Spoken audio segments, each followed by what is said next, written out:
Hello everyone, I am Nivedita Chenna from Ambika Prasad Research Foundation. Welcome to all of you to our channel Biodiversity and Conservation. So today our topic is ecosystem, what it is defined and its structure and function.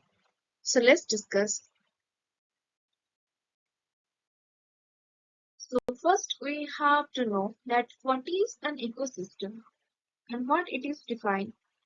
So, in simple words, no microorganism, plant, or animal species, including man, is an isolated organism living in void. Each of them is surrounded by a host of physical and chemical factors and other living organisms. Living organisms in a community not only interact among themselves but also have functional relationships with the non-living environment. This structural and functional system of communities and their environment is called an ecosystem. And an ecosystem is a system that includes all living organisms, like biotic factors in an area, as well as its physical environment, like abiotic factors, functioning together as a unit. And the ecosystem is a central concept in modern ecology. The ecological study of ecosystem is called ecosystem ecology. And the term ecosystem was first proposed in 1935 by British ecologist Sir Arthur G. Transley. The concept of an ecosystem is important because it provides us a key insight into the functioning of nature in that it conveys a clear-cut message that everything in nature is related to everything else. And everyday perception tells us that we live in a world composed of distinct units. Yet, all of these seemingly unconnected fragments are in fact part of one system. They are interrelated, and this interrelation is essential for life. And since no piece exists independently of another, none can be modified without affecting the others. This is the central idea behind the term ecosystem. Then coming to the nature of ecosystems. The first nature of ecosystem is that ecosystems are real, like a pond, a field, a forest, or even an aquarium. They are also abstract in the sense of being conceptual schemes developed from knowledge of real systems. There is a great diversity in the types of actual ecosystems, from small to large, terrestrial to freshwater to marine, field to laboratory. There are also unique combinations of particular non-living and living components in any particular ecosystem. Even then, all of them have in common certain general structural and functional features which can be easily recognized, analyzed, and predicted. The ecosystem occur in space and exist in time. They have a width, depth, and height, plus a past as well as a present and a future. The boundary of an ecosystem can be arbitrary, such as a block of forest or a section of beach, or it can be natural, such as the shore of a lake where the whole lake is considered as an ecosystem. Then next, ecosystems are not, however, discrete entities isolated from other ecosystems. For instance, a pond does not exist alone. There has to be a field adjacent to it. Complex fitting relationships often result in transfer of materials from one system to another.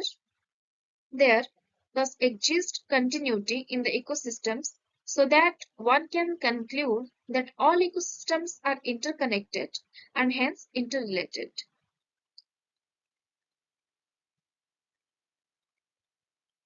Though externally an ecosystem is an open system, receiving and delivering, internally it is a self-regulating one. Within certain limitations, self-regulatory mechanisms of checks and balances exist in all ecosystems. They help to maintain the ecosystems in a state of equilibrium. And this state of equilibrium is called homeostasis.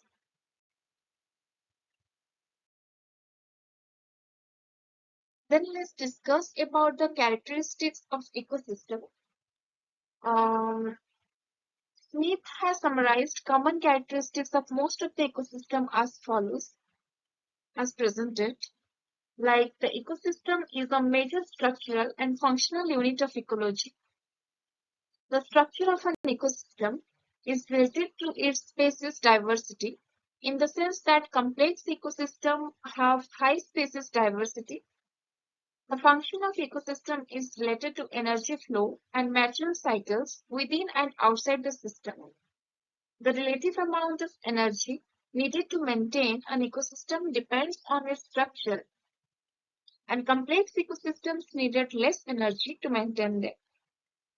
Young ecosystems develop and change from less complex to more complex ecosystems through the process called succession.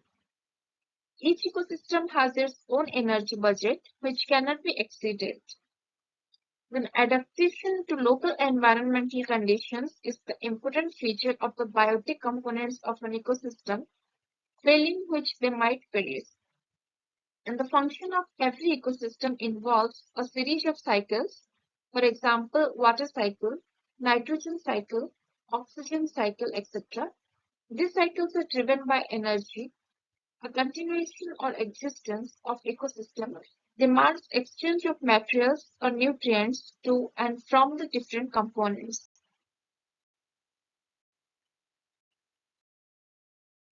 Then coming to its structural part.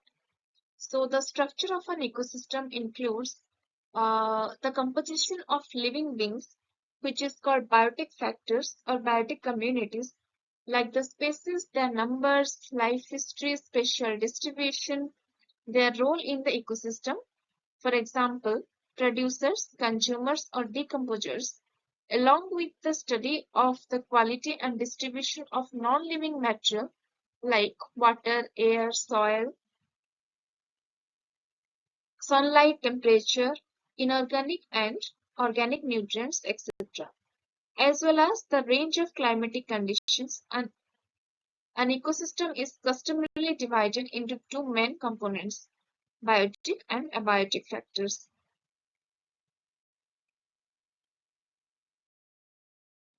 So the functional attributes of an ecosystem. Each ecosystem has some functional attributes which keeps its component parts running together. Two processes in fact proceed concurrently in any ecosystem. The movement of energy and that of mineral nutrients.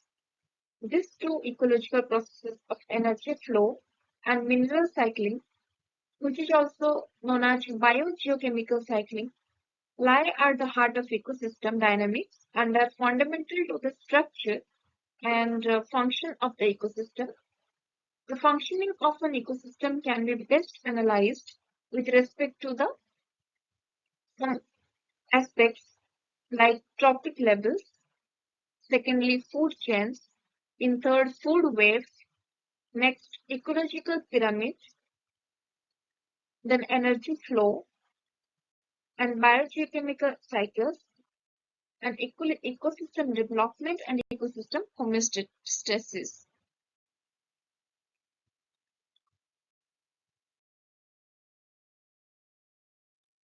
So, in conclusion, let us be good stewards of the earth we inherited.